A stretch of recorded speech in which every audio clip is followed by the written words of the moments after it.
Hello. How are you guys? All right. I just really quickly cut out a muslin of the bodice that I drafted yesterday, and I'm going to fit it. And I'm going to see what happens from there. And then maybe I'm going to draft a sleeve. I don't really have a good starting point for my sleeve, and I'm not sure I could draft it from scratch while doing the stream.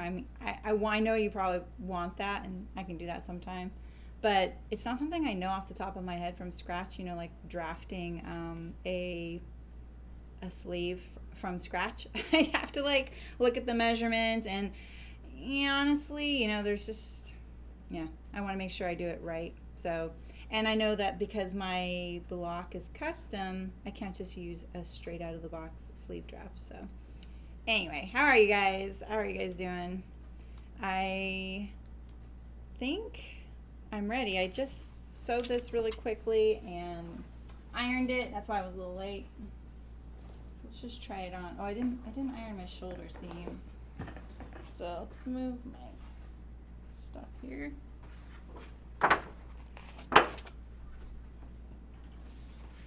Everything look okay here?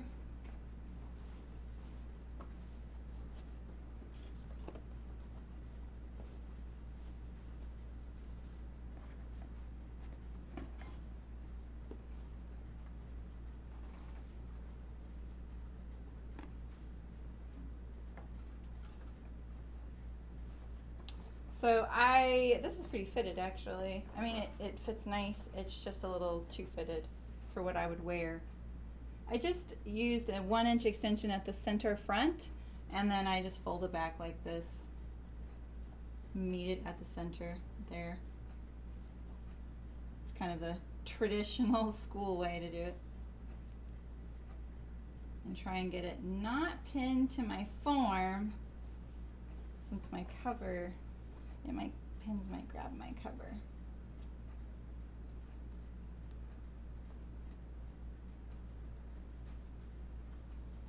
Hey Derek. Hi from California.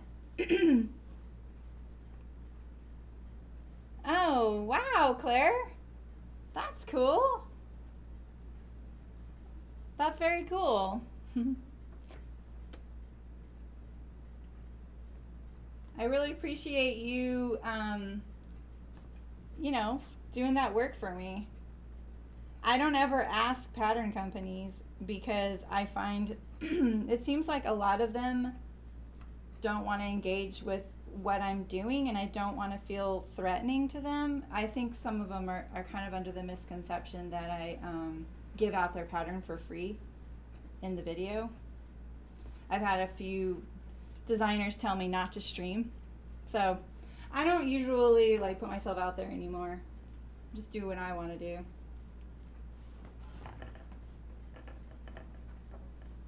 I even had one pattern company use my content and then kind of diss me, so kind of left a bad taste in my mouth. So that is very nice of you, and it's funny because I consider myself an ally. I have a lot of respect for pattern drafters since I have been one, and I would never give someone's work away for free, like ever. All right, so this obviously needs more ease. It fits pretty good. I don't know why, but I drafted this so that my dart goes up. Hi Cindy, how's it going? That's really, yeah, see Claire, exactly. That's very nice of you. Thank you. Yeah, so I don't really know how to go about that. I feel like it's something that I sometimes give a lot of thought to, and sometimes I just am like, whatever. I think doing YouTube and video is kind of it's got a vibe to it, a perceived vibe to it, that maybe folks think maybe that I'm attention seeking or I'm trying to profit from their content. But the thing is, I think right now I make less than $500 a month doing this, and it costs me over $1,000 to have my space, including internet and PG&E. which is gas and electric here. And then, plus I have to pay for all the projects that I do. So, you know, it's interesting that I think it's just a kind of a funny thing. I think I also get treated differently in some regards being YouTube. I think people think make a lot of money on YouTube. And I think I made $17 from ads since January.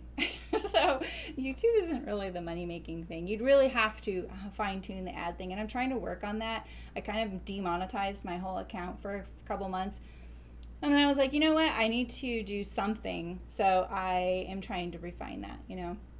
And what I offer usually, and I've put it out there, is low-key sponsorships. So I like to call a low-key sponsorship, where they send me the pattern, the fabric, everything I need to make it, and then I send it all back. Like once I've sewn it, I don't keep anything. That way they get to keep everything. Hopefully I get to keep the pattern. That's really all I would really like. Thanks, Claire. So yeah, I mean, that's the bare all of my channel, you know. Like I really just want to help people sew and hang out with other sewists. And I'm an introvert in real life, and here it's just an easy format for me. I really just like making videos for sewing. So hopefully some folks will get on board with it. Like Hearts Fabric totally got it when I told them what I do, and they saw the value in it, and they're 100% behind me, which is really awesome. Yeah, they don't see it, and maybe coming from a fabric store, that is a little easier to understand. Hi, Eliza. So anyway, so let's see here. What do we think? Not bad. I mean, considering how I drafted the bottom portion of that, you saw how I kind of monkeyed around with that. So my dress form is a little bigger than me. So if I put this on me, it would probably fit a little better than it does on here. I don't really like this right here. I don't know if you can see. It's a little bright. I keep trying to cut down on the brightness. Yeah, I mean, that's the thing, is like streaming is free in the sense that it doesn't cost me to stream to YouTube, but it does cost to have the cameras, a whole dedicated computer. The internet is the biggest problem, because it's when you are watching video, you're downloading, but when I'm creating video, I'm uploading, and upload is not as high of a speed in an internet package as download, because most people are downloading, so they kind of skew the upload download in favor of someone downloading. So to get the upload speed that I need like almost $200 internet package. It's crazy. It's like $165. Last I checked, it was $165 a month or $193 a month. I have this hair on this eyeball and I just can't get it. So yeah, and like I was kind of hoping where I'm moving next would be a place where I could be at home with no overhead, but it turns out the place we just bought doesn't even have like direct internet, so it's something I have to sort out. So yeah, anyway, I'm pretty open. I've always been really open about finances.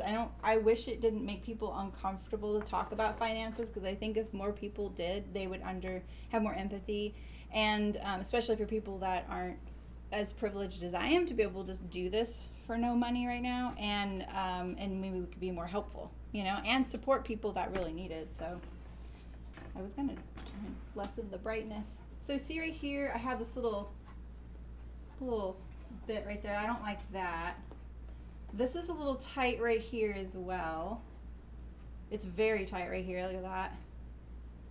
And maybe I can do it in this spot right here. I feel like it's weird that it's loose here and tight right here. I don't think I've ever come across that. Maybe it's the way I cut it out and sewed it. Maybe it's something with the pattern.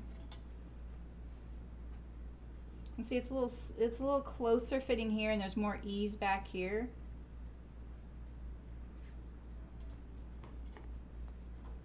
This looks pretty good through the waist right here. It's a little looser in the back than the front.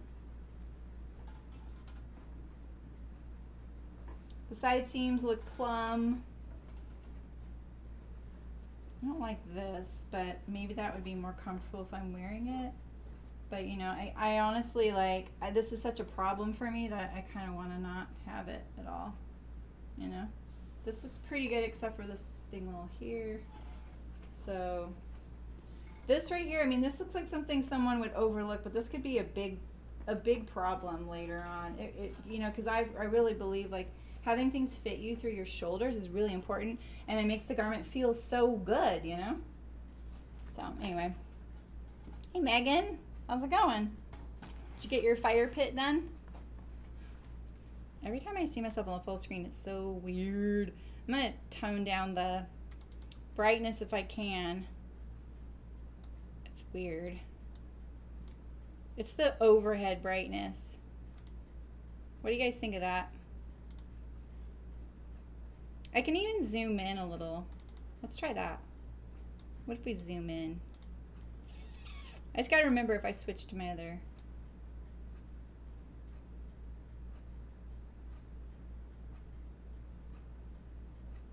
There we go. There you go. Yeah. Yeah, I know, right, Jen? I know. It would be easier if I was on a platform like Twitch. I don't know if you've heard of Twitch, but they're known for hosting gaming streams. Mainly because Amazon is behind it. And Amazon gives every person who is an Amazon Prime member $5 to give to a streamer. And that's how some of these gaming streamers are making so much money. So, nice. Oh gosh, Megan, I bet. Yeah, this is looking pretty good. I think it looks pretty good too for the first draft. All right, so it's funny how it's much looser back here. This is the loosest spot. Look at that. You know? And then out here. But look at the side seams look really good. They're perpendicular to the floor. This side looks better bust-wise than this side because I didn't was ironing really quickly. Hey Terry. Nice. That's awesome that it's done. I think this right here is kind of weird that it's so tight. I mean, like, look at that. It's so tight. I've never come across that.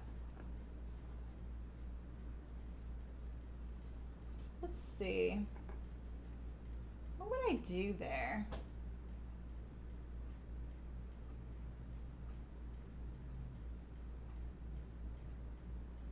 If I slash all the way to a seam and open it, but let's let me get my seam ripper.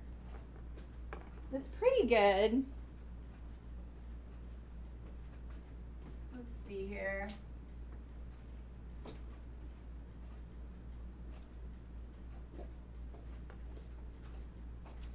Let's pop out the shoulder. Because we have kind of two issues at the shoulder. We have the back, which looks a little big, and the front, which looks a little small.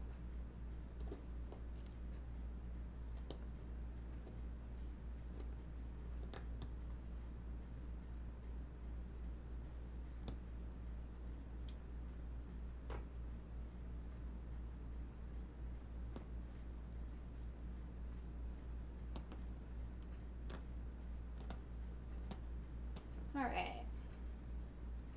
So anytime you're trying to figure out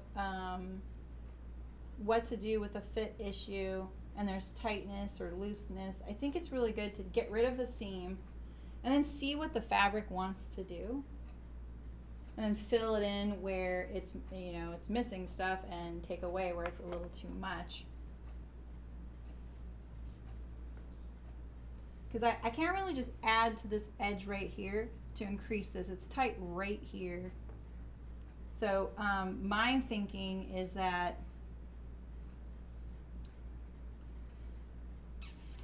I was thinking, I wonder if I can slash and spread.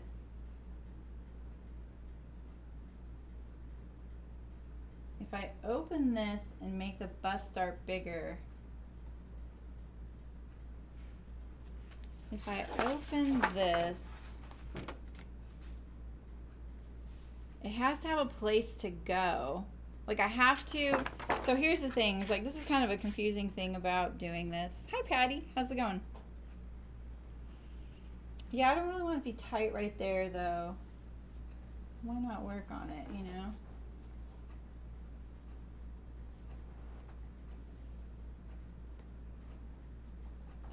Okay, so what I was about to say. So, I've seen this with beginning pattern drafting. I did it too, where you'd think, oh, I want more fullness at the bottom. And I've heard about this slash and spread. Hey, Eva. Hey, Soda Fit. Andrea, how's it going? I almost called you Adlin. Nice to see you. So yeah, a lot of folks will do that. They'll just slash up. But the thing is, like, say I cut here because I want it to be bigger, right? And I spread it apart. Well, the fabric's gonna probably let me do something that I can't actually do on paper. But if I were just to cut a slit in this picture, you have a piece of paper in front of you and you put a slit in this, the paper wouldn't open up, right? It would just have a cut in it. So if you're going to open that up, it needs to close somewhere else. The other thing you can do is if I were to slash, you know, say all the way over here to this seam, then I could do it. I could actually open this up a little bit and then it wouldn't impact it. The problem was then I wouldn't have this nice straight line here and I'd be creating another issue. I drafted my bodice on my custom dress form yesterday, Andrea. So now I'm just kind of looking at how I did. Not too bad. I mean, I kind of did a dirty method for the lower portion to do the torso block. You can see I have this tightness right here, which I've actually never had that before. And then I have this a little bit of a gaping right here. I don't know if you can see that. Let's see. See right here, I have this little bit of extra. It's pretty good around, except it's a little baggy right here. The side seams are nice and plumb. I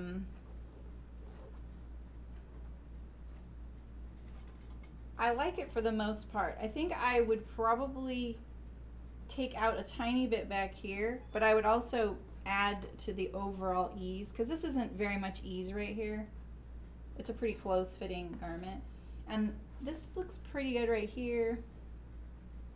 You know, like this looks okay, but you can see right from here to here, it's kind of tight, which I've never had that happen before, you know? So I think what I could do also is, you know, I'm wondering if I slashed here to this dart and then made this dart, I open this and make this dart smaller. And look at this, I accidentally pushed my dart up. It's funny, I didn't get this nice little dart shape, and I gave this whole, just because your pattern doesn't look like it normally should, doesn't mean it's wrong. Well, I know there's arguments for pushing darts up, especially on fuller busts, but I don't do that. I like to push them down. So, pretty sure, right? I don't know. Oh yeah, Andrea? Yeah, so I undid this right here. Getting the back, you know, I might have this little bit extra right here because I draped out the shoulder dart.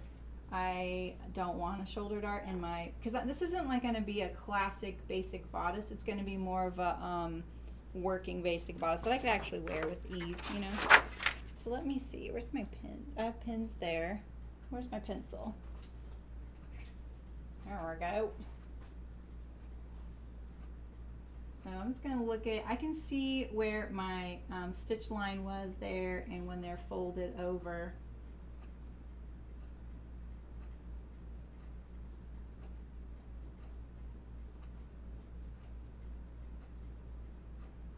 And we'll just kind of redraw this shoulder line.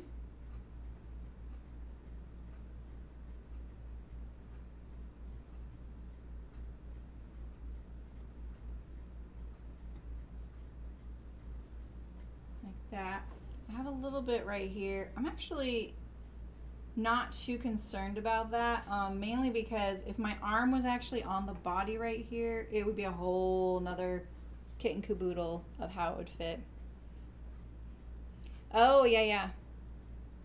Because the bra strap doesn't have the back arm, totally on point. On your dress form? Ooh, yeah. Yeah, like when I did the scan for this, you know, I got to place where I wanted this like part, the little the high point of my shoulder right here. This, I mean, I call this high pointed shoulder, but the cap right here, the like intersection of my arm to the body. And she said, you know, in the scan, in the like consult, she said, I can't wait to see where you put that dot right there. And I was thinking, that shouldn't be too hard. And then when I went to do it, I was like, she's right. I'm not sure where I want to put this. Because, you know, if you look at your arm and where a sleeve hits, like the sleeve line, you know, you can't just look at a garment you're wearing and go, oh, that's where it should go. It might not be where you really want it. And the other thing is, if you do this, you know, lift up your arm, where that pivot point is can be a little bit lower. And so I really did kind of struggle with it, you know. Cutting away. Oh, you mean like scooping it right here? Could, but you know, like these, I don't know if you can see these yellow pins right here. Can you see that? That is actually the armhole I'm kind of going for. So honestly, like that could come out a little bit more. Okay, let's make sure we got this centered here. That's better.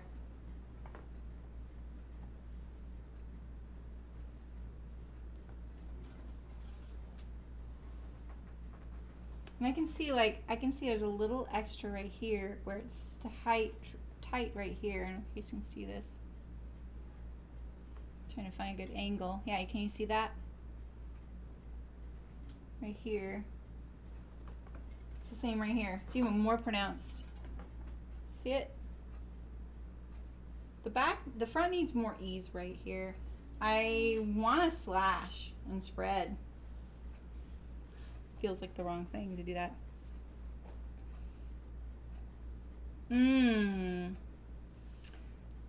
Yeah. Yeah, maybe, Andrea. Yeah, and it's like once you know what to tweak it, it's fine, right? And then you can just kind of apply that. No, that's actually a good suggestion, Terry. There is sleeve and armhole shaping by using like scooping away a little bit, but it would just honestly just put it here, you know. What it needs is more length right here, more length. So I'm gonna probably add a little to the front bodice piece at the side seam here, but that's not gonna change that. So my thing is like, I kind of want to do this. I want to slash from here. I don't know. I'm just gonna see what happens when I do it visually. All right. It's not a place you would do this. That's why I'm kind of like. You would normally always slash to your apex, not to the vanishing point of the dart, or you would do it to a seam. So here I have my dart, and so if I wanted to open that up, I would shut the dart a little bit like that. You know, makes my dart a little smaller. But what would happen? No, Andrea, I think of you as the expert on fit. You know, you got to remember, I'm more of a industry and doing standards and stuff like that. So I really appreciate your input. I'm not threatened by that at all. And I think it's really good for people in chat to know your fitting prowess. Andrea has a really great experience with fitting, you guys. So please. Hey, Ray. Exactly. Yeah, and no, and I like to refer people to Andrea because she focuses on fit. And if you support her financially, you can even get one-on-one fit sessions, which is pretty awesome, you know? So, and I don't offer you guys that. I'm working on my own one-on-one here. So, yeah. I kind of like this idea. So, this is what I'm going to do. I'm going to unpick all this and see. What am I not thinking about? You know, what's my tunnel vision preventing me from realizing that this is a bad idea? So we'll just take out a little bit here.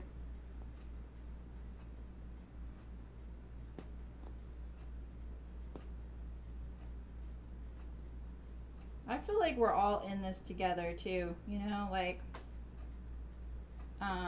I can tell there's a lot of other folks on YouTube that pretty much want nothing to do with me, you know, and I would much rather us all be in it together and helping each other out and lifting each other up, and because I think that benefits everybody.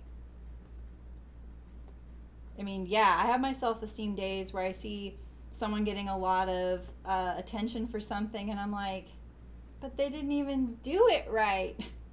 You know, and I just have to think, you know, it doesn't matter. That's speaking to those folks, and they are here for that. So, you know, you just gotta support each other as I sit here and hack at my bodice here.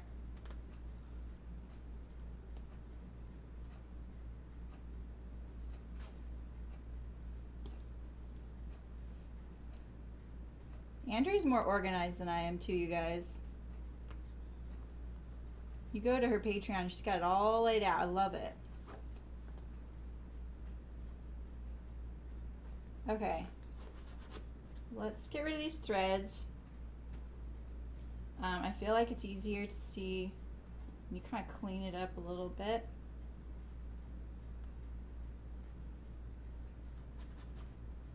Oh, that's a tear. Okay, I'll stop picking at that. Okay, let's fix this, meaning make it so that it won't move.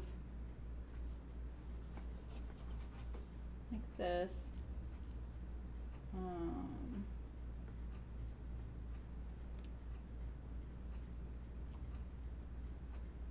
Alright, so now we have this whole area here. And let's just say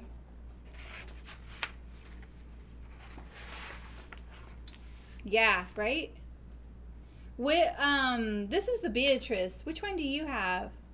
I don't have a bra on the farm, but I was wearing one for the scan, you know?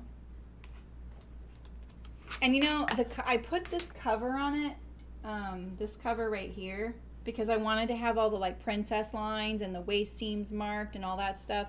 And the dress form's a tiny bit bigger than me because when I was scanned, you know, I'm breathing and whatever, right? I mean, it just happens. Hey, Tanya, how's it going?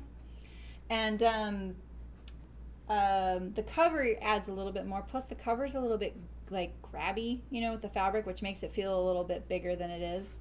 So, yeah. All right, so let's see. Where did let me measure up where I kind of slashed this one. So it was 3 inches. Oh, that's funny. I thought it would be. It's about right here.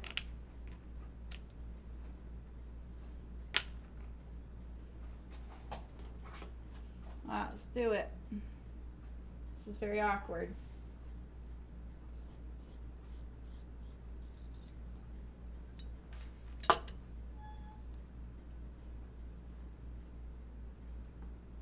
That's just not the right spot. It needs to be right here. Crap. Oh, you do have the bootstrap? Oh, we've talked about doing that. There's a couple folks that got it recently. And one of my viewers, Nancy, she did it, and she really likes her. She did a couple because her first one, she was kind of like, I don't know, I think she didn't like her fabric choice. She realized it wasn't very practical. High-tech pattern skills here, taping my fabric, right?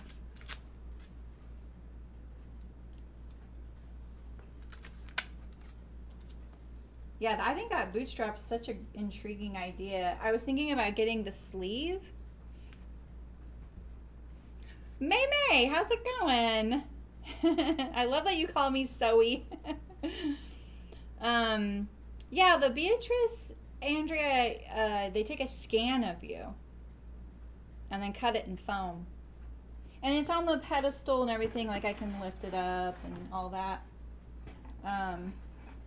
But yeah, there I am in 3D. for the whole world to see. Okay, so I'm thinking like more like right here. This feels so wrong to do this, honestly. I want this to go like this. But this looks pretty good. You know what? Wait a second. What if I just reduce my dart a little bit?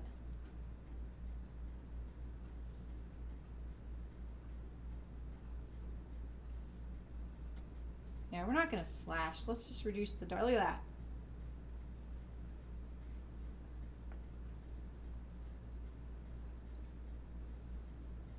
I was making that way complicated. I think that's the key. All right, so let's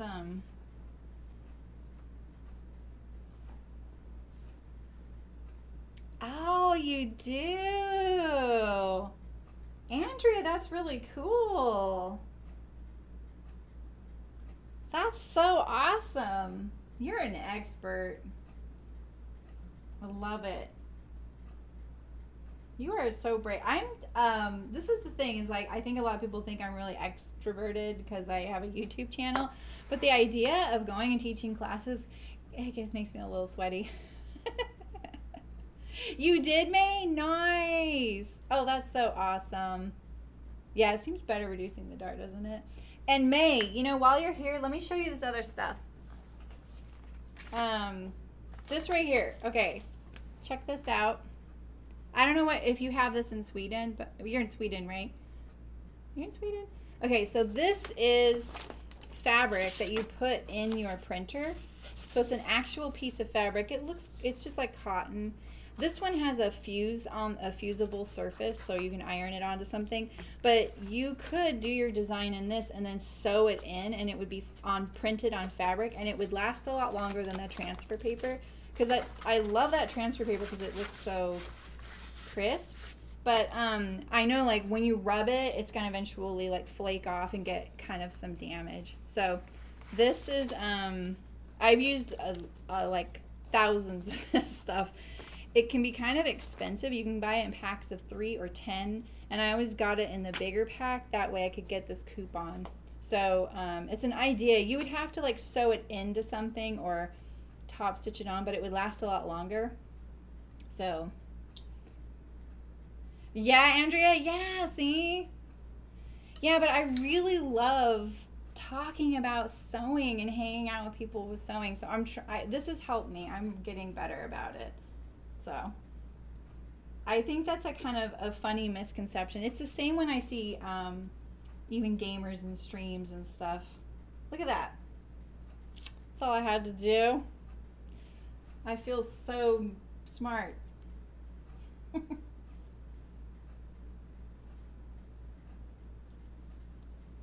Yeah, there we go.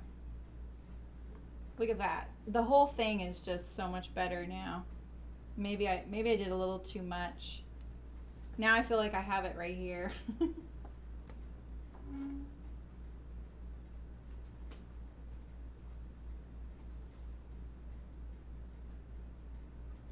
Okay. Yeah, that looks a lot better. Look at that. It's not doing this anymore either. This little, can you see that? See that little extra, I can't see it. You gotta remember, it's not like, when I'm looking at the camera thing, it's how you look at, you're looking at it. So, Netherlands, that's right. God dang, sorry, Maymay. It's called Iron On Quick Fuse. So it's basically a piece of fabric you put in your printer, and you can get it for a laser printer or an inkjet printer, and it works amazing. Hey, Noemi. Yeah, thanks for hanging out with us. I really like it when people just hang out and sew. What are you making? And this one is by June Taylor. But you might find something. So basically you're looking for fabric sheets for a printer, and it doesn't have to be fusible. I got the fusible because I was using it for a very specific thing. I used to make my own labels, and that's what I would use. So when you don't get the fusible kind, there's a piece of paper on the back, so after you print it, you just peel off the paper, and it's like a thin piece of cotton. It's pretty thin, so you're probably going to want to back it. So getting the fusible, you could just fuse it to another piece of fabric, which would reinforce it. So I know my friend May's project here. Sorry guys, I'm kind of sidetracking you. True bias Roscoe blouse, nice. I've never made a true bias pattern. That's pretty cool. I've seen that one. Oh my gosh, I lost my, oh, there it is. Okay, so here we go. I feel a lot better about that. And look, this is exactly what I want. I kind of want, see that kind of sitting away from the body now? And it's evenly sitting away. You need this right here. So say this was a sleeveless garment. With a sleeved garment, you're going to have this away from the body. You absolutely need a little bit. More is not better. You just need some here. But if it was sleeveless, you would take out the ease and you would raise the armhole. And for an arm, for a sleeve, you lower the armhole and bring it out a little bit. So, right? Yeah. I know that hoodie is awesome. Yeah, you're welcome. You're welcome. I love seeing what you're making. Our little fandom. I was doing really good on my fabric design, but then I got really sick the last couple of weeks, and it was my birthday, which actually made no difference at all because I was sick. And there was Mother's Day, so I celebrated my mom. That was before I got sick. And my daughter graduated high school, so we did that. And then we had a party for her. And we're buying a house, and I'm moving next week. So things kind of slowed down. I'm just trying to stream when I can right now. Okay, let me keep going here. All right, so I kind of want to remove some of this, but at the same time, I feel like I'm going to be adding a little bit of it back because I kind of want more ease in the front. Part of me just wants to relax my dart. I'm kind of surprised this worked, but I don't like this, how it's kind of going straight out the front here. Let's see, I'm going to pin this. Let's pretend like it's sewn shut and see if it gives me the same kind of look here.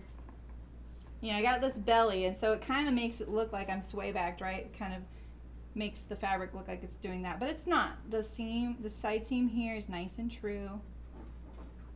This could be opened a little bit right here, maybe. This could take it in a little bit. Those darts are in the right spot. And right here, I think this right here is okay. It's right here. I might want to relax a little bit.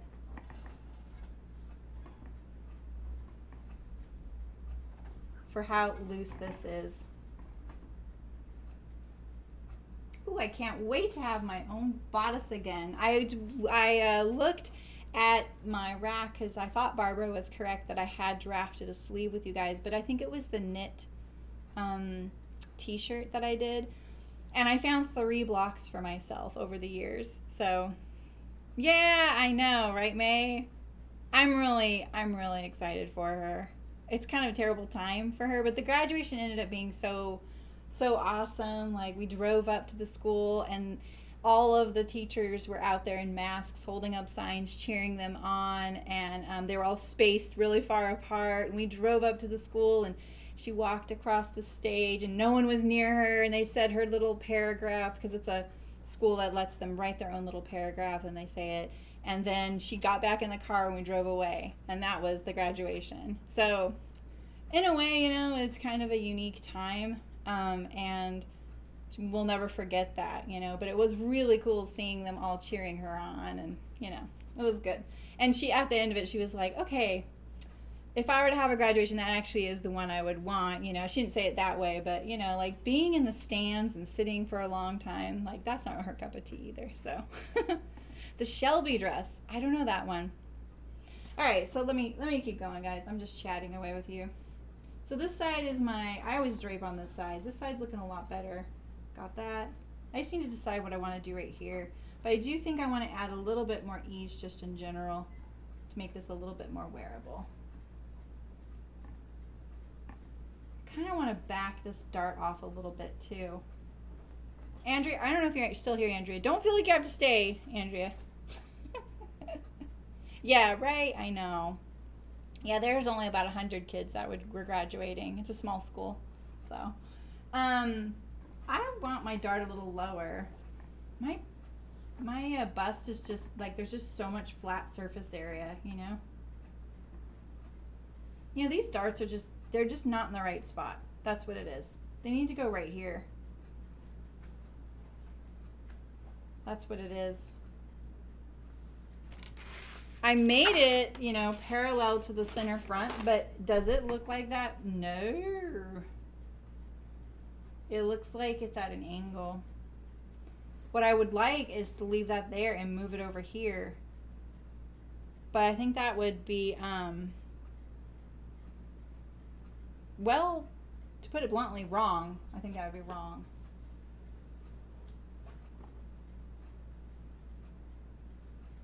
If I move the whole dart over, I definitely don't want it. So we talked a little bit about darts yesterday when I said, you know, you don't want those torquing lines across it.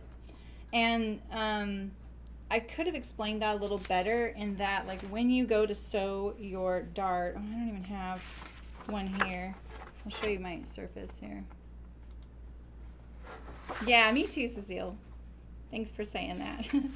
Oh, you can't really see me, sorry. You can see Beatrice here.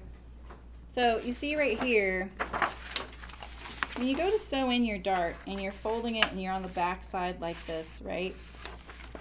Ideally what you should be able to do is line up your dart right here and fold it on at this point right here, right? So you have your vanishing point and the dart leg down here at the bottom, right?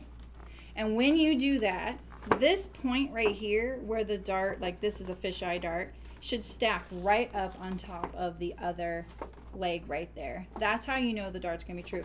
When those don't line up one on top of each other, that's when you get those weird torque lines. And it's a struggle to put your dart in, you know. So that was a much better way of describing what I was trying to get across to you guys yesterday. All right, so I'm gonna draw this here.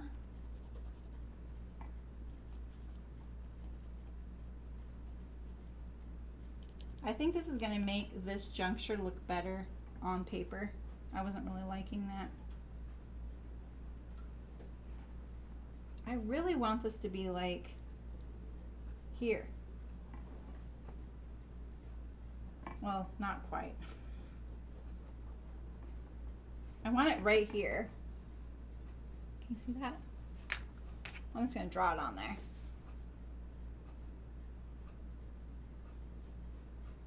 That's where I want that line, but that isn't parallel to my center front.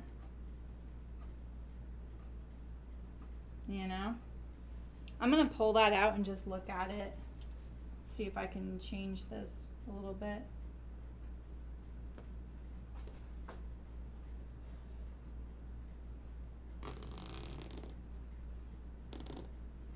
That one pretty good.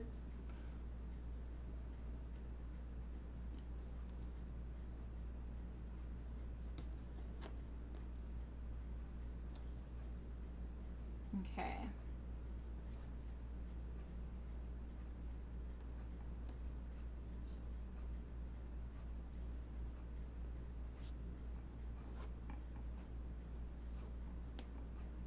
All right, let's see. No. My brand new seam ripper.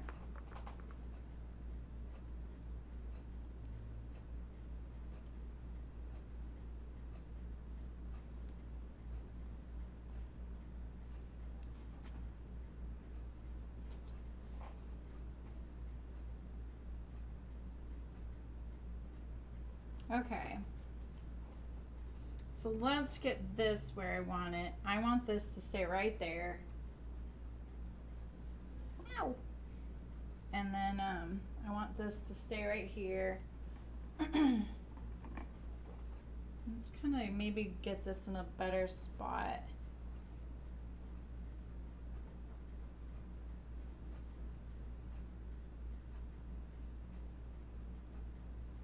I know sometimes like when you're doing these little changes, you're like, I don't want to take that apart. I don't want to, you know, it's like, it seems like work. If you're feeling that way, just take a break.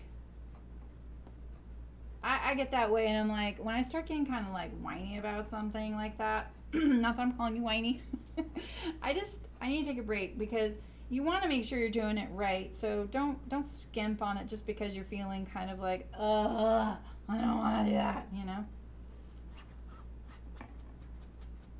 Do it when you are in the mood for it. I wish I could iron this out.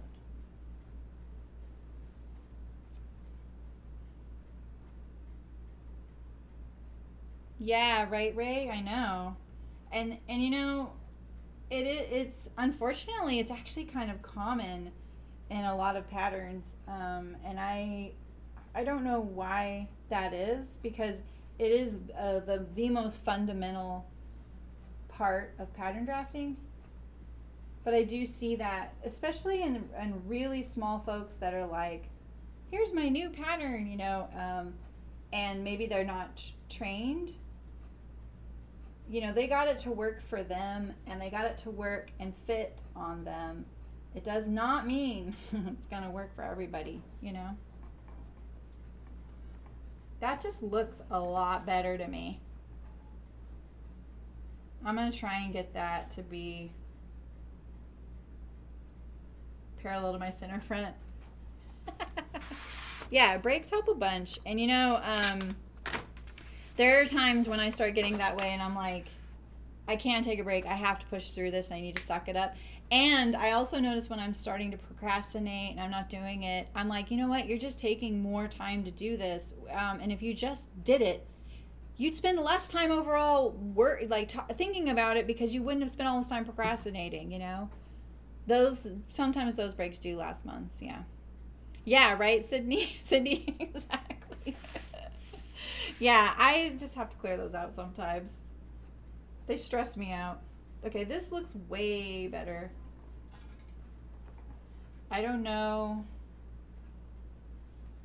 I'm gonna flatten this out as if it's sewn, just so I can kind of see it a little bit less there.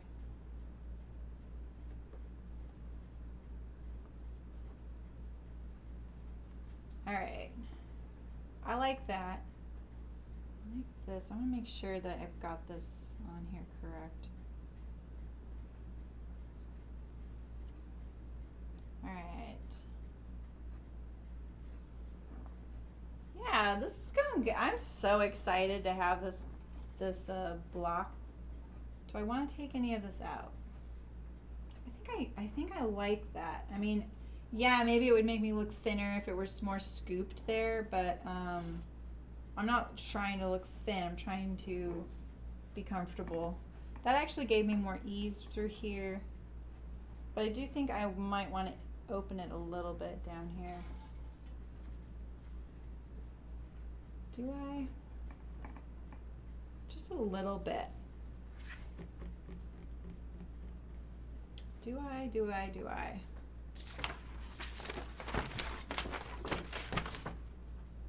Hey Walter, how's it going? Yeah, I mean, you can see that I have my little bins. They're all lined up right there, and I have one or two over there as well. I'll do really good getting rid of a bunch, and then all of a sudden I'm like, wait a minute, where'd these come from?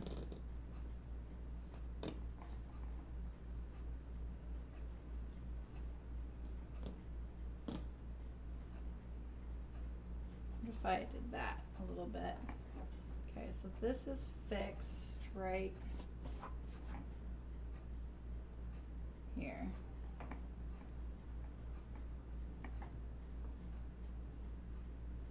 If I wanted this to pull out a little bit more, and I could swing out my side seam a little bit, is that what I'm going for?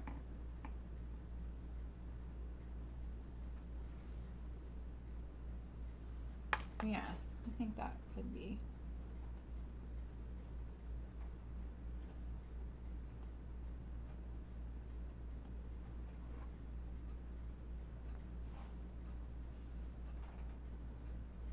What if I did that?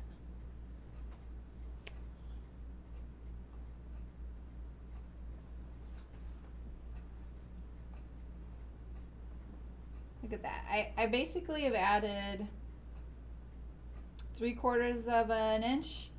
And look at that difference it makes, you know?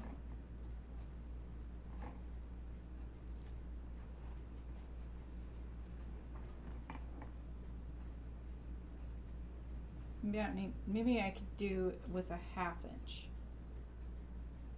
Because that would add a whole inch at the bottom.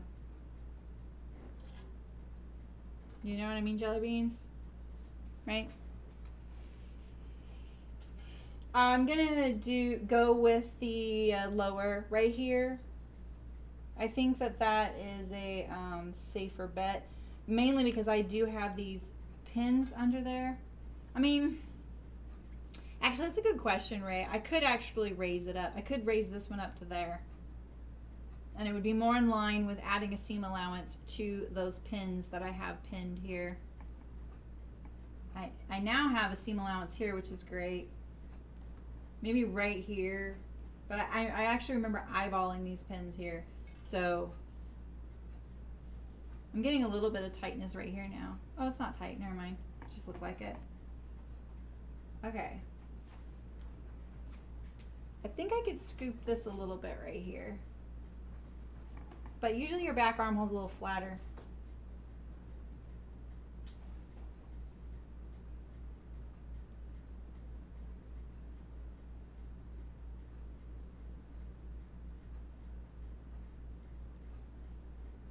That's a little better. No, actually now I've got these little sag lines right here. So let's just put that back. Smooth it out. Just like that.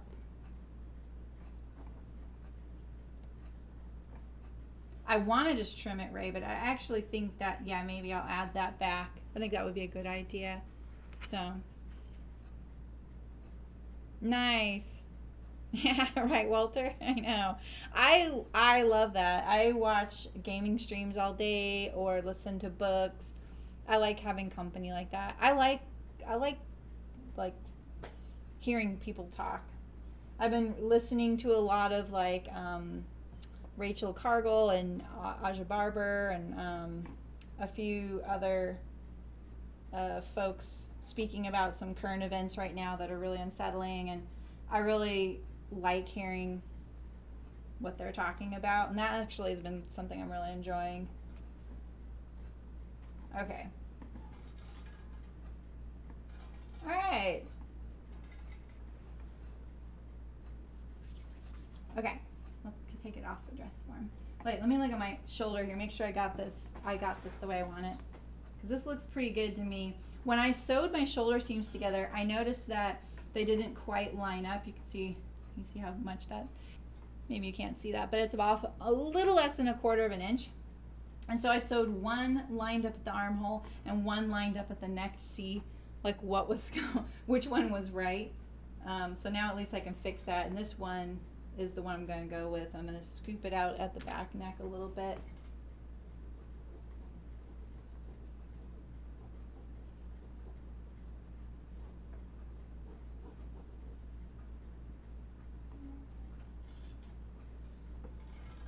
Yeah. Okay. I'm so excited.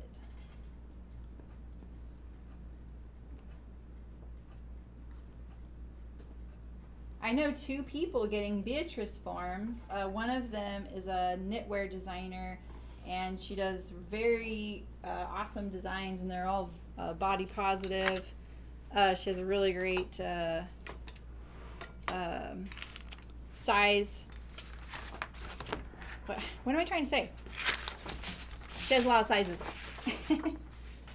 And then someone who's been in this stream a bunch, we haven't seen her for a bit, she's getting one too. So it'll be kind of fun to see what other people do with their Beatrices, you know. Oh, Walter, I haven't listened to the most recent one. Oh, I cannot reach that. The dress has some limitations, I guess. I love those books. Those are really good mysteries. Yeah, right, Ray, exactly. Yeah, I think that I for sure, I feel like I've learned that lesson really well because of thinking the same thing, that making it bigger makes it more mobile, right? It's just looser though, and it decreases your mobility. It's very true when you talk about raglans. Raglans kind of have this strange thing about them that people think you have more mobility with a raglan, and you don't. You have the same. It's just unless it's crafted properly. The thing with raglans, why you see them so much in sportswear and activewear, is because you're getting the seams that attach you're getting rid of the seams on the shoulder and on the cap that are abrasive for certain sports and activities, or wearing a backpack or something. So that's typically why they do it. I did this line for a company in this fabric that had just come out. It was like this cutting edge fabric. It was of polar fleece, a stretch polar fleece on one side, laminated to a waterproof, breathable layer, and it was stretchy. And I had to develop this line, and they were for paddlers. So paddlers are doing this all the time, and they really wanted something with full mobility, but something that clung to them. It was the most fascinating, one of the most fascinating things I've drafted. It took me 9 months to do 5 pieces at least. 9 months at least to do 5 pieces just for the initial patterns, prototypes, and getting them to the show. And then I had to do the production patterns. But the sleeve at the very end, the front sleeve did this, and the back looked like a mushroom. And anytime we made any changes to that patterns, all of us would be like, oh, we don't want to have to fix the patterns. Like if there would be one little thing, like the production floor would say, hey, we would really like this or that, or can you make this a little easier and faster to sew? Sometimes you're like, all right, I'll take that into consideration, but if it's going to compromise the design, you really can't. But if production can't sew it in an affordable way, you're going to have to address the pattern drafting of the design, because they can't maybe raise the price, it won't bear it. And so anytime we had to adjust those, everyone would be like, Sammy, you're needed on this pattern, and no one wanted to touch those damn things. And I understood, but they were a delight. So, oh yeah, Cecile, if you like mysteries, Robert Galbraith series is really good. It's Galbraith, Aith. It's actually J.K. Rowling. So, all right, where's my patterns? Where are my patterns?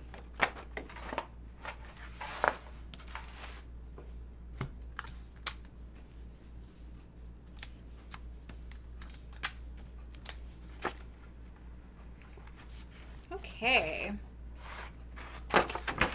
So before I just take this apart, I need to note some things here. Can you guys see that very well? I'm sorry the dots are a little bit, they might do some weird things to the camera. I'm using up fabric I had from my last business. Alright, we need some paper. Yeah, this was the lining for that bird print.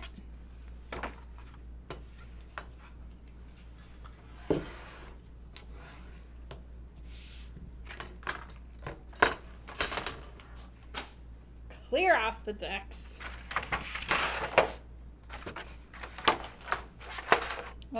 I like to sometimes tackle the simpler things that I know won't be affected by the other things I'm going to do, just so they get out of the way.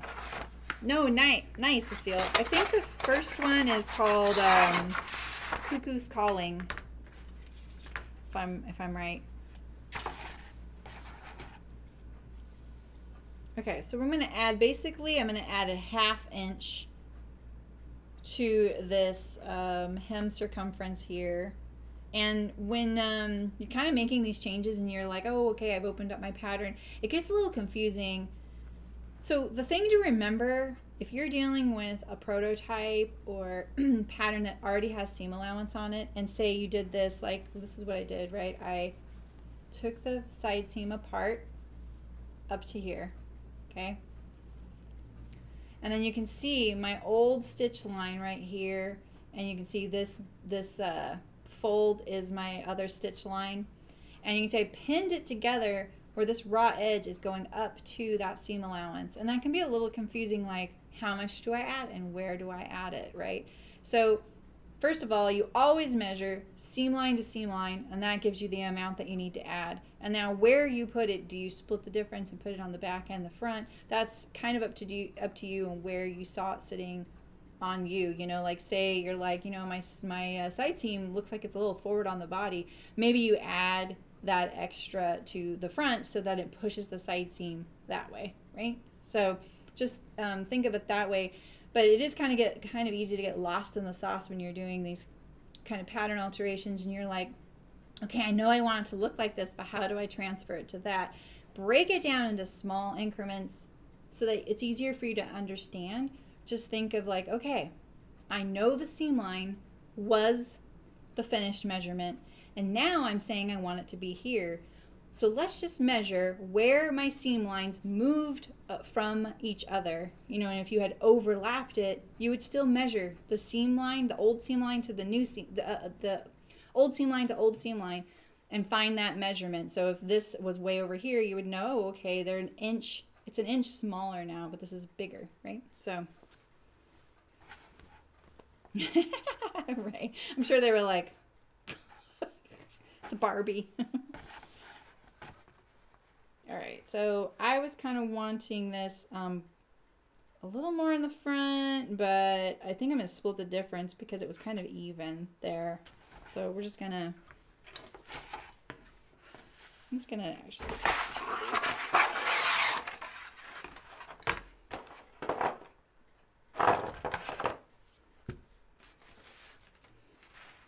So we'll just tape this on here.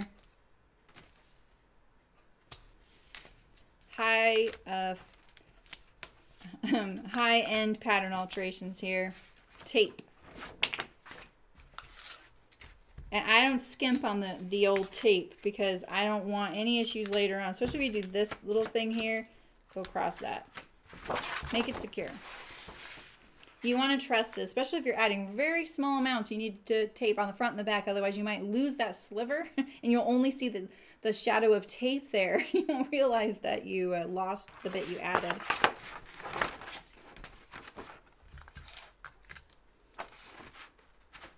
No.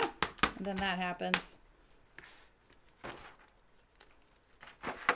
My paper is getting a little curly, and that makes it a little trickier.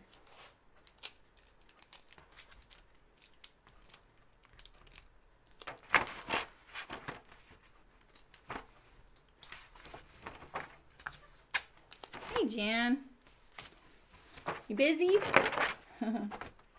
I don't feel like we've been going on for that long. There's gonna a new video will be dropping today, but it's on mask making, so I don't know if any of you are still in that boat.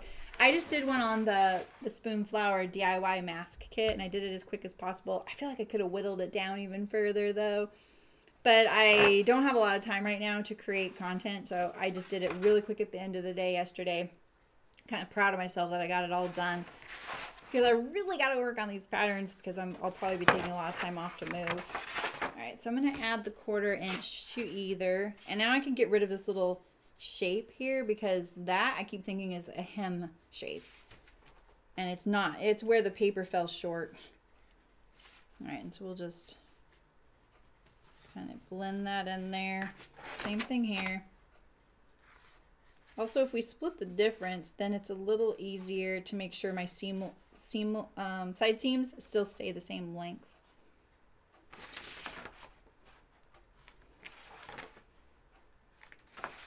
All right, so we have that.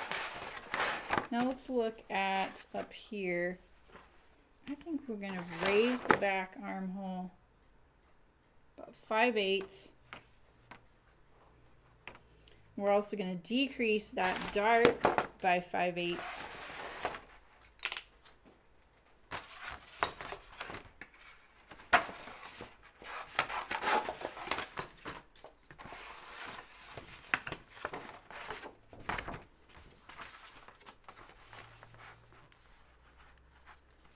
Yeah, Barbie, I guess. Barbie is kind of a boss sometimes, right? That's the one toy I never played with. had this thing against it when I was a kid. I was a big time tomboy too, but that doesn't mean you don't play with Barbies. I don't know. There was just something about people assuming that I liked something that always kind of rubbed me the wrong way. And one time someone gave me, that looks like a lot. One time someone gave me the Barbie that tans. It might have been one of her friends. I don't know. I didn't know the Barbie universe. But you would put her in sunlight and she would tan. And I was like, I think I was like 8 or 9 years old. I remember putting her in my windowsill until she bubbled. I was not kind to that Barbie. All right, so I'm just going to do this, and I'm going to work on this transition a little bit here. I think I'm going to do this. Get rid of that little. And get my right angle back. Actually, something like that.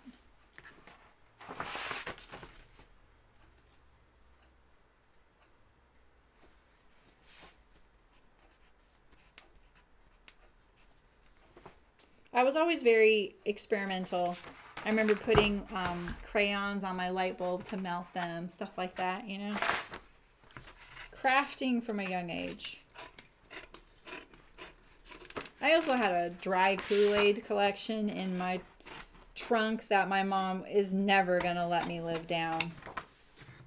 And I'll give you 3 guesses how she discovered it. Something led her right to it.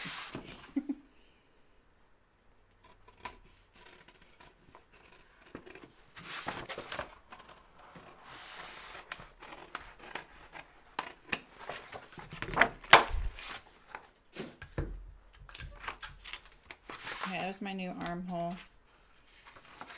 I like to look at it from the back sometimes so I don't see all my lines kind of confusing me. And it looks pretty good. Look at this little like wing ding out here now. But that's okay. You can always take that off. That's easy.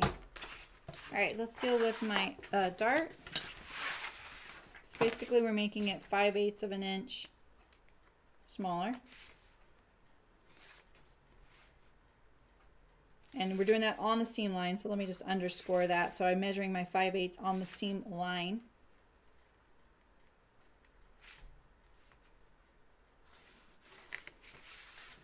And then let's figure out this shape there, since I kind of, yeah, you got it, Walter.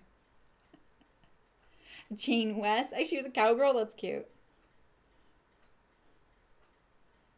So I remember being interviewed once, and they said, you know, how did you get into sewing? Did you make your own Barbie clothes? So they'd heard that a lot of people that get into fashion and sewing start by sewing clothes for their Barbie doll. And that whole thing of like not playing with Barbies really came up. I was like, no, I did not play with Barbies. You know? But here's the funny thing. I didn't actually do a lot of that, like doll stuff. I didn't play with. I liked building things or coloring. I liked craft things. Games. I really loved games. Oh, I used to love this. I had like a car racetrack thing. I really loved that. But I didn't really like going, hi, how are you today? Or playing house or the little, like I maybe do it like for a little bit, but then I just didn't. It just wasn't my type of thing. And so, someone asked me that, and I'd been asked it before, but it didn't occur to me that I actually did make doll clothes, but I made them for Snoopy's girlfriend. Does anyone know Snoopy's girlfriend's name? Yeah, it does, Jan. It actually got rid of this tight armhole thing. So I found when I put my bodice on when I put my block on the form, this was really tight through the front armhole here, like really tight. Right through here, and I was gonna slash, and I was like, let's just try this, and it worked. I just reduced the dart, and you can kind of see how much. Here's my old stitching line, so actually worked pretty good. Hey Sydney, how's it going? I need some water. Yeah, those ants totally ratted me out. I was really proud of my my Kool-Aid collection. You know, you had dry Kool-Aid anytime you wanted it. It was in a canister, just that powder. It Can't we just eat it? Oh man, kids. All right, so I'm gonna use my tracing wheel to figure this out here.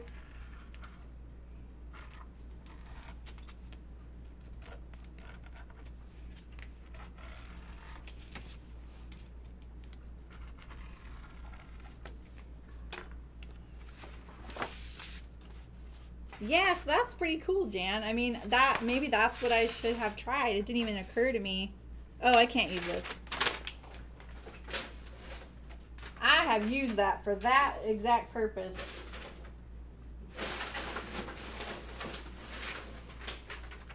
Here's some paper.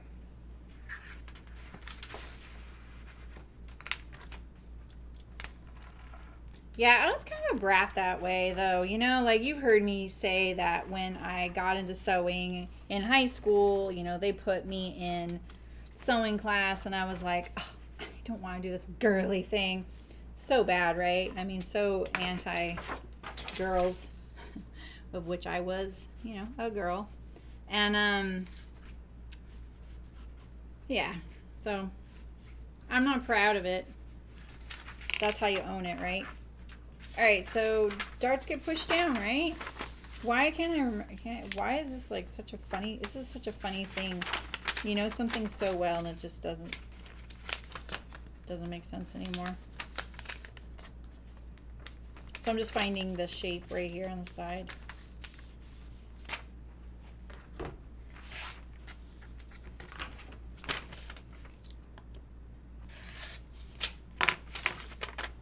Man. Okay. You just make clothes, yeah. Exactly. It's so funny. Yeah, so Snoopy's girlfriend, so Snoopy was kind of a big thing in Southern California because Knott's Berry Farm, which some folks might not have heard of, but Knott's Berry Farm is a theme park there that I loved as a kid. You have to remember, I lived across the street from Disneyland, and I love Disneyland, but like Knott's Berry Farm was a little more novel, and I loved going there. And at that time, they got Snoopy as kind of their mascot, and they had Camp Snoopy there, and Snoopy was just kind of a big deal then. And his girlfriend Belle, someone gave me a Belle doll, and I remember at the time thinking, I don't really want a stuffed animal, you know, but I ended up making her clothes, and I didn't sew them. I would use the twisty ties, you know, like from a bread bag, which some folks like that are younger than me don't even know about twisty ties. So it's like a little piece of wire in a piece of paper, and that's how you would close a bread bag. It was like a little wire that you're basically closing your bread bag with. And that's how I would get the clothes to stay on her, was twisty ties. I would just poke them through the fabric. So I wasn't even sewing.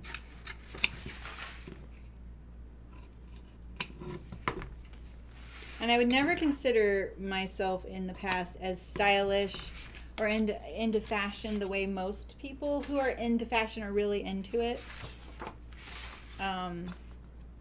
I just liked clothes and proportion and how they fit. That was the kind of thing that really got into it. Yeah, see, if you're with your cousins, that made sense. But I would be around those kids and I'd be like, boring. I'm such a brat. I wouldn't say that, but I would be thinking it. I had boy cousins, and so, you know, they always wanted to do Star Trek and stuff like that. Now, that was okay. Okay. Let's make this really clear for silly Saramy here. Now let's look at this waist art.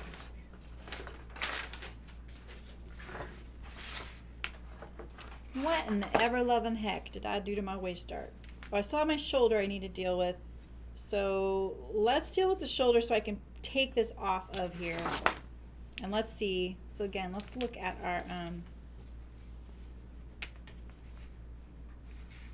Okay, I'm going to take this out.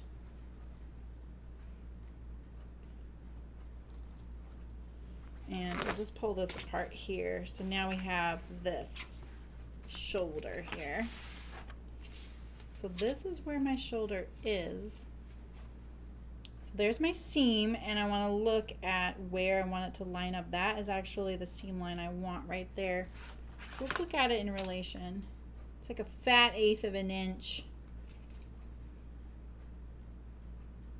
So this is another way I could do it. I can draw my seam allowance on that new shoulder line.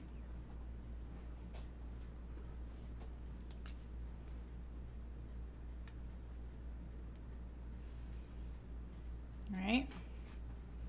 So now we have the front.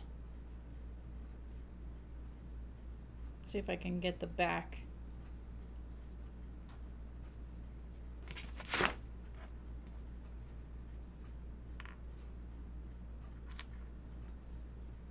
Let's just fold this back on the new seam line like that. And that is my new shoulder. And we'll double check it.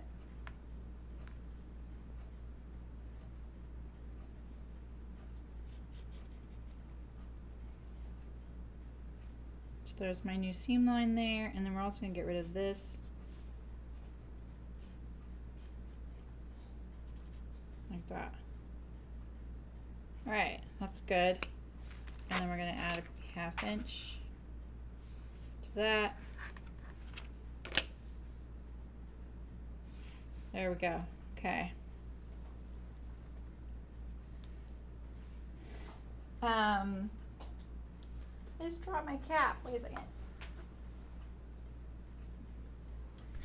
Camp Snoopy was just like an area of the theme park, and it was devoted to small children. So it would have been like Fantasyland, like at Disneyland, was devoted to small children, you know, with It's a Small World and Dumbo, the Flying Dumbos, and like the Peter Pan ride. That was always devoted to like small, those rides though are kind of scary and fast, you know. But yeah, so Camp Snoopy was devoted to small children, and they were just trying to probably attract more families. So I know, Sydney, right? Yeah. Yes, Belle was the Snoopy breed, and she had an E at the end. Snoopy had this kind of like Western type of element to it, and I remember her being a little bit like that kind of Western. Like, you remember he had his cousin who lived in Needles. Needles is in California. It's like the desert. The lore of Snoopy. Charles Schultz is from, I think, Santa Rosa.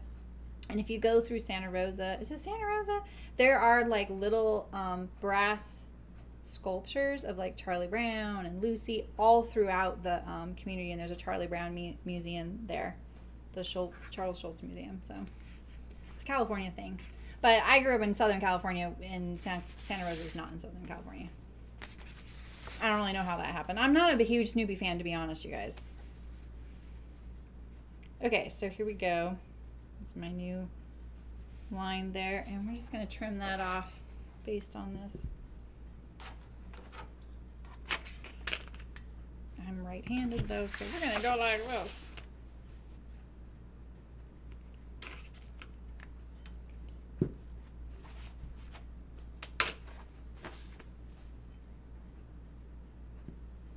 I don't know why of all of my stuffies I decided to do clothes for her either. Like, I had no special attachment for her.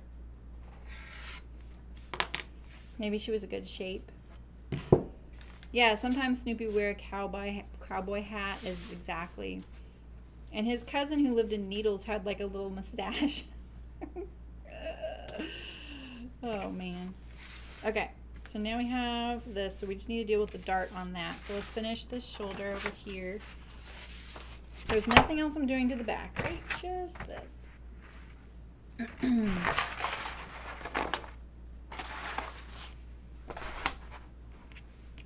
just gonna hack this off.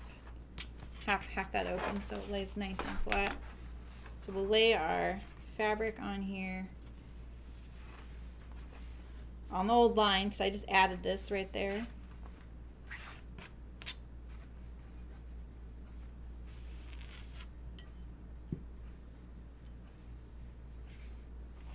Okay.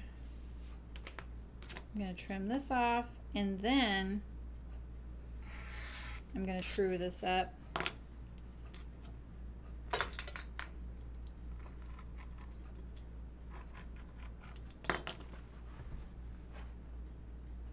Shoot, there's already some dots on here. Let me look at this.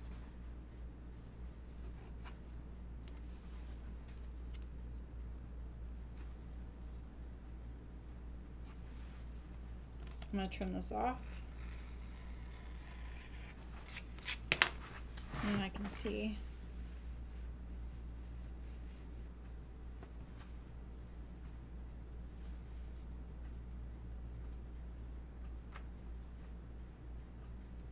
My new fabric markers. Yeah, Belle was probably on top of the stuffy pile. Maybe it intrigued me that she was his girlfriend. I've never been a lover of romance, though.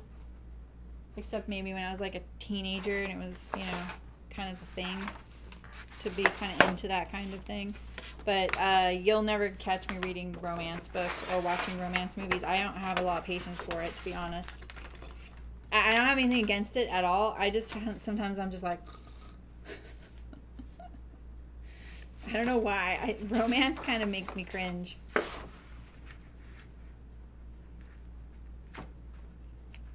I'm intolerable, you guys. You just don't know it. Okay, so I'm going to get rid of this right here, this little like wing that I've got going on here, and we'll get rid of that as well. So let's, I don't usually do my pattern alterations with a rotary knife. I wouldn't with something I was about to sell, that's for sure. It is a nice way to get all of your layers flush. So we really want this kind of action here.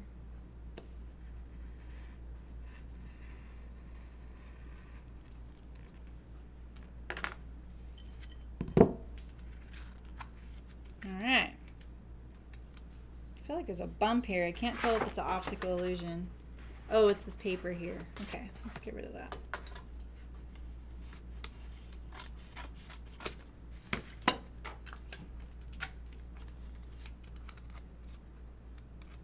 Aw, that's awesome. It is kind of funny how when you get older, some of the things you were like, I'll never do that, you start kind of going, oh, I see the logic behind that. I don't appreciate that either. I don't really like this little point right here.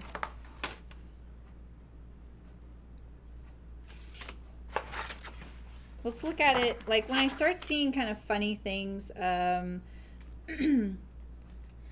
right here, I don't know if you can see that, but it just has this ever so slight little wing right here. That could be something that I just put in there by accident. Because, you know, I'm layering it and cutting it at the same time. But I really want this to line up on the seam line, so I'm lining it up there. Yeah, see, this shoulder could actually get trimmed a little more. I'm going to opt for it to go that way.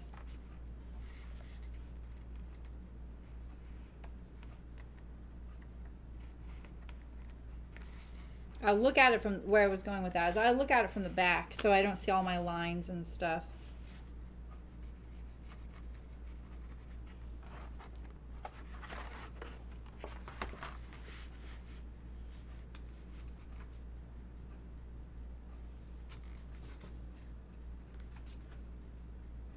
Okay. Yeah, see that right there?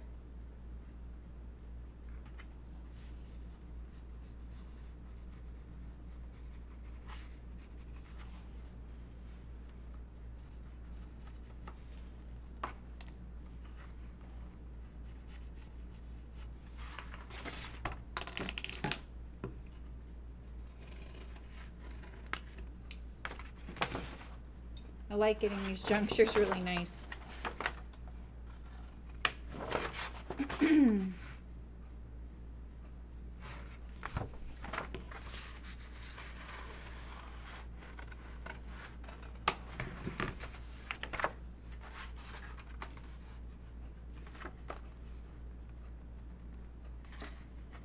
Yeah, so I can get that a little nicer. I did want to get rid of that. All right, now let's tackle this dart, and then my block will be at the next stage.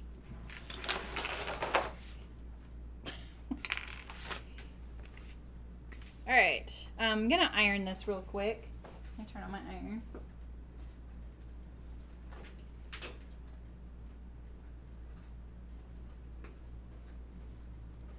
I don't think my iron cam is set up, but let's see. It was last night. Nope. Let's see. Ah, there we go.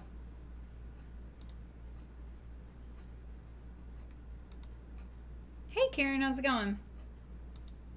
Okay, everything else looks okay except for the angle.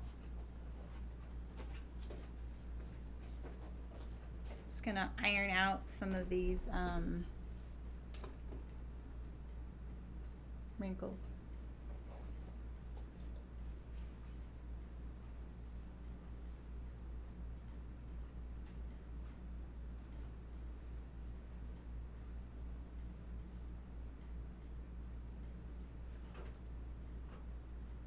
I can tell that that's not parallel to the center front. Kind of pulling it to get the vanishing point a little bit where I'm wanting it now.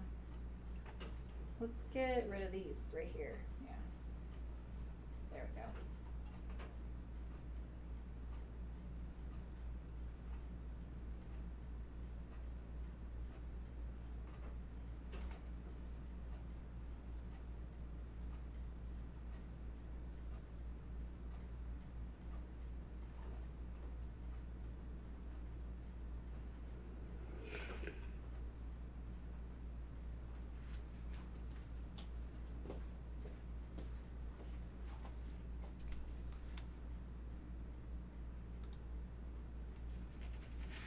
I know, right, Jan? I know what you mean.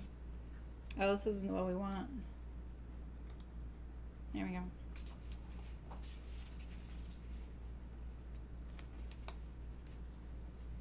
Yeah, I don't know if that's reassuring or what. Let's see, are there any? There are some dotted lines on here. I think I'm really moving this guy. Okay. Gonna draw on my fabric so I can unpin it.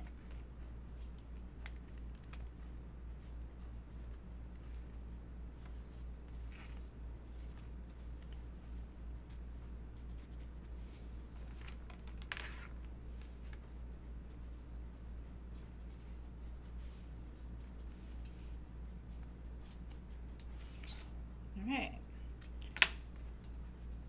Take out the pins. And let's see what issue I created now. Yeah, that dart looks very wrong. Yeah, right, exactly. Not a generic pattern.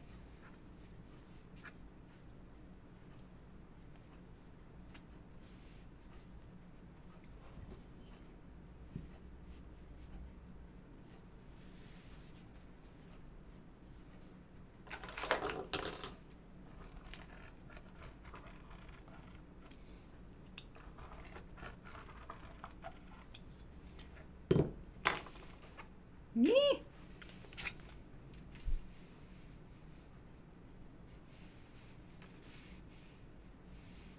Okay.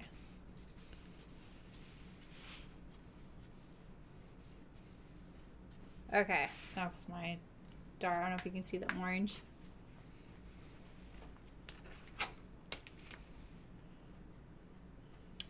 Now, I'm wondering if I could get away with doing this dart at this angle as long as I put the center of it in between my fullness. First off, let's do this and get rid of the confusing bits. cover that up right there.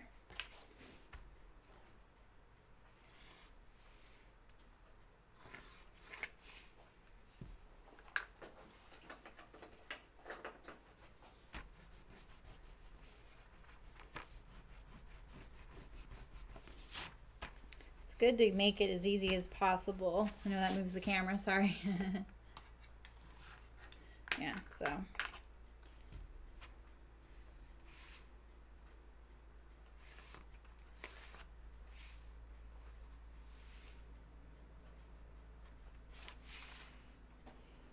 Actually, I'm not sure what I would do about this.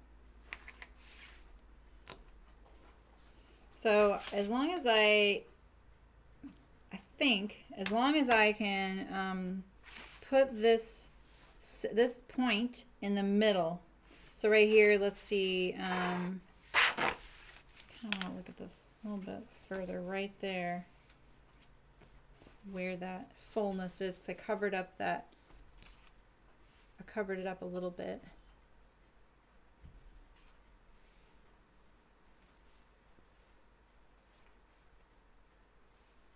All right, we're pretty much in the ballpark. So let's find, this was my waist, right? Right? I think this is my waist, and I actually need to mark that on there. So this is where I want my fullness. And this is, 1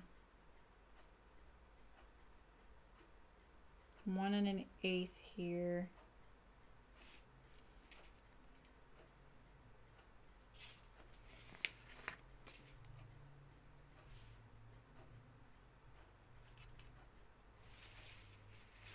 And then this fullness here.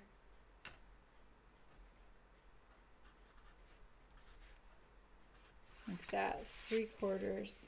So if this is the center, let's get rid of this line here. I didn't draw that just now, right? Or did I? Oh, I did draw that. Okay, I want to start that center line over again then. All right, so we have our 3/4 right here. This is our center.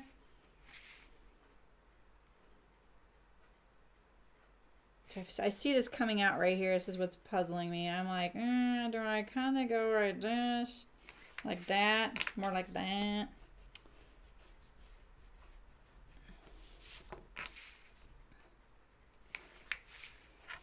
I'm going to get more of a 1 5/8, so it's like a 3/4 plus. One of these days I'll get to putting my overhead camera thing on that table and not on this table so everything doesn't jiggle. So here's my center. And then if this was the fullness right here, it'd be more like 5/8 plus, like right here. And then I draw my straight line like this, puts this point right here.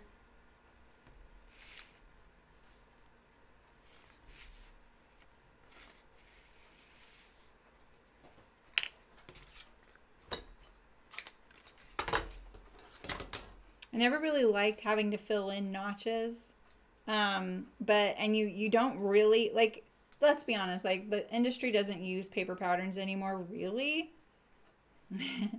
And but back in the day, like, occasionally you would quick and dirty, you know, fix a notch, and you would clip the notch out and then fill it in the hole, so it would be seamless like that. But I would first use a buff whiteout on top of this to get rid of the red marking. When I worked places that used this red marking, which I actually like and I adopted once I worked somewhere that did that. So right now, I'm going to cover this up like this. Never assume you're going to remember what mark is what. You have to be kind to your future self about this kind of thing, especially if you're feeling a little in over your head about some of your pattern drafting or your markings, or you're just kind of like, I don't know.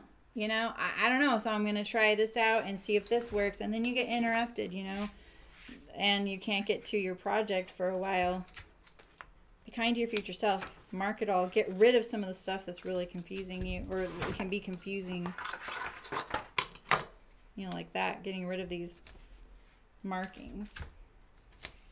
Like that. I don't need this.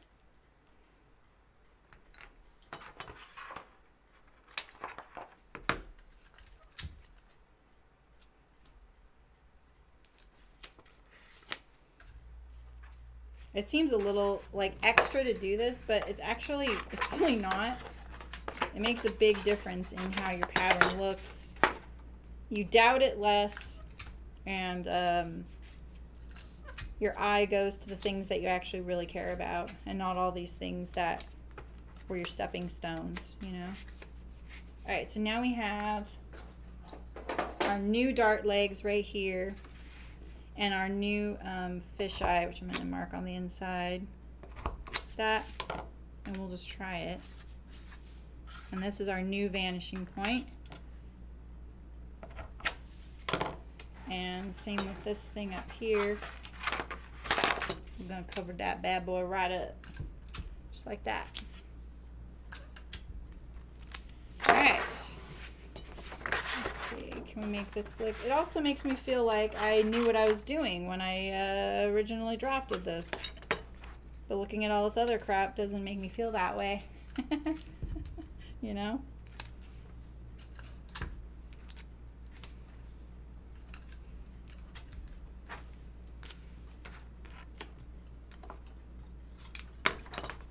Get rid of this. I had to use blue there because it was getting just too many markings. All right, we have a front bodice and a back bodice.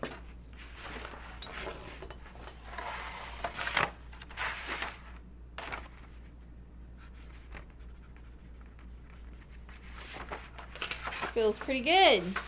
This looks better to me by a lot. There were things that were bugging me yesterday. I think you guys remember that.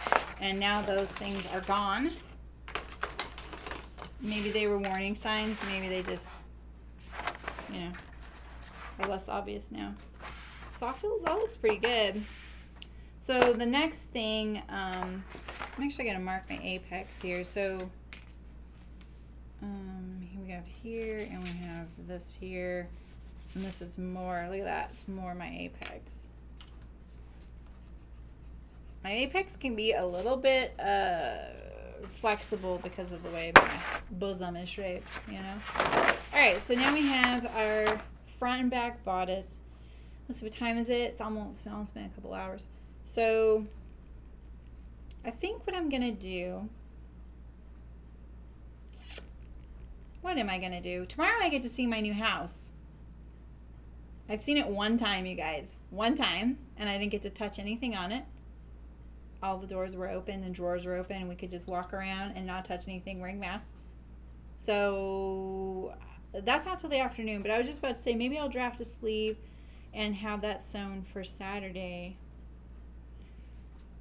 What do we want to do next? What would you guys like to see in regards to a bodice block? I could start making this into a design. Oh, I am so excited about having this.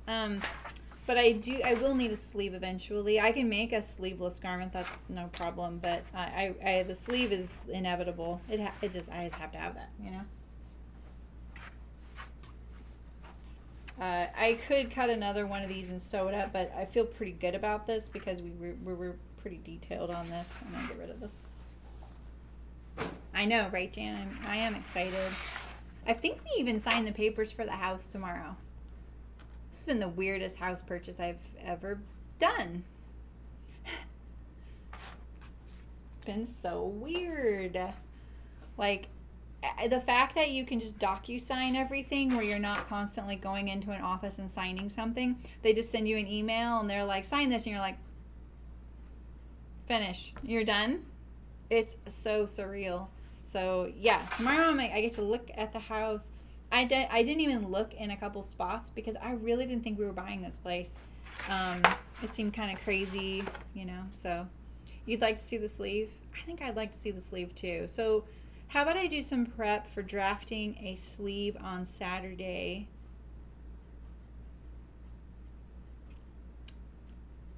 And maybe I will,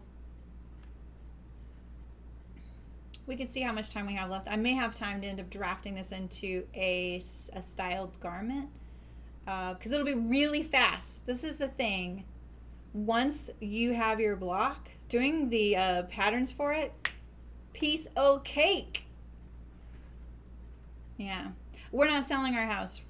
We're going to rent it right now. I'm kind of glad about that, but I'm kind of like, oof. Yeah. It's just the best thing right now. Poof stuffing.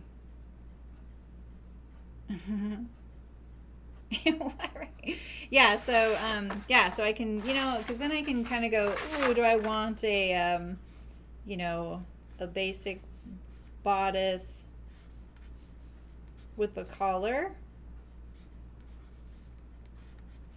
a little sleeve,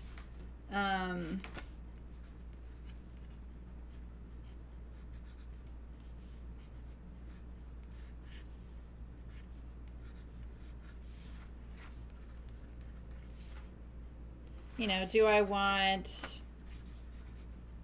I can do whatever I want now.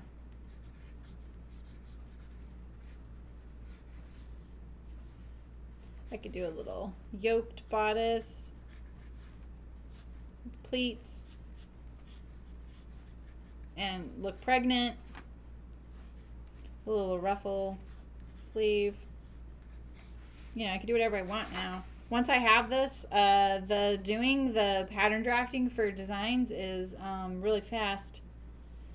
As long as you know how to do it, it's like, it's really fast. I hate saying it that way, but I just mean, like, you know, once you know how to draft a collar, you know, you just draft your collar because you have everything else, and you just go, oh, I want this to be a sleeveless garment, so I'm going to raise the armhole and bring it in. Well, I want this to be a V-neck, so I make it a V-neck. And you just keep tracing it off and do what you want. But I think this is what I'm going to do. I think I'm going to cut this out in fabric and sew it and try it on me so we can see the difference. And then also we'll draft the sleeve on Saturday. I think that'll be enough. And I might, if I'll try and wear it on Saturday, or maybe I'll just photograph it or something. So yeah, and then next week I'm not sure what I'm going to be doing. I think I'm going to be packing, to be quite honest, you guys. I haven't packed anything. Just living on the edge, you know. We got movers, and they're going to come on the 9th. So our house is ours on the 2nd, but we're not going to be living there for a little while. Most relaxed move ever. Yeah. Yeah, this will be fine. I think this will be fine. I might be wrong about your dart, center of your dart needing to be parallel to your center front. It just needs to be balanced. Yeah. Yeah. I could even do, you know, like I can take this and I can do, what I want is a princess seam dress. This looks terrible. I'm not known for my drawing prowess, but I would like a little princess seam dress. Yeah, relaxed move is a good move. That, I think my husband was like, you know, you don't have to take the whole month off. You're probably going to want to work. And he's right. I think he's right that it'll be better if I pop in here occasionally. So you'll still see me. I need a break from it. So we have a couple months before we have to rent it out, our house out. So, all right, you guys. Well, this was great. I'm feeling great about my block. I know it's not your block, but I'm feeling really good. So thanks for hanging out with me while I draft this. And on Saturday, I'll draft a sleeve to go with it. I even saw instructions to draft a arm for my dress form, but I kind of want to make sure if it's my arm, you know. So anyway, So there's a new video dropping today at, I think, 2 p.m. in like an hour. But it's to sew the Spoonflower DIY mask kit that you can get now. Their production's been so impacted that they decided to create a product that is just devoted to masks. And yes, I know it seems like I'm trying to make money because I want people to buy my mask kit, but I'm not going that route. It's 75 cents. I make 74 cents per mask kit, right? But I also teach people in my Instagram post, and there's a link to it in the video, how to add anybody's design print to a mask kit so you can support any designer. I think that's pretty fun. It's I kind of give those directions because it's a little hard to figure out if you don't know. The mask tab and Spoonflower is on the far right. So if you click that, it just goes to designs that are already there. So it's all the people who have allowed their designs to be sold as masks. And they did it as a soft launch. They didn't do a really big announcement over it. They ship a lot faster than fabric. I ordered fabric in the beginning of May. And I just got a notice yesterday saying, we're really sorry, it hasn't shipped yet, and it won't until mid-June, just past mid-June. I've never had to wait this long. And I used to be a pro member, and I'm not anymore, and I was like, oof, I really missed that pro membership, but I don't even think that would have mattered because they got rid of expedited shipping. But I ordered a mask kit a week after that, and I got it last week. So the masks are streamlined, and it is a fun way if you want to upload a design and make your own mask. You get 2 masks for $10 and you get everything you need to make it. You just need the sewing. And so the video is just how to sew it using their pattern and their instructions. So that's it. So you need an arm and a leg. A leg would be good, right? I know. That would be kind of fun. So all right, you guys. And yeah, I'll see you Saturday. So have a great Friday. Happy sewing. I can't find my mouse. Oh, there it is. Where is it? There it is. Okay. Bye. See ya.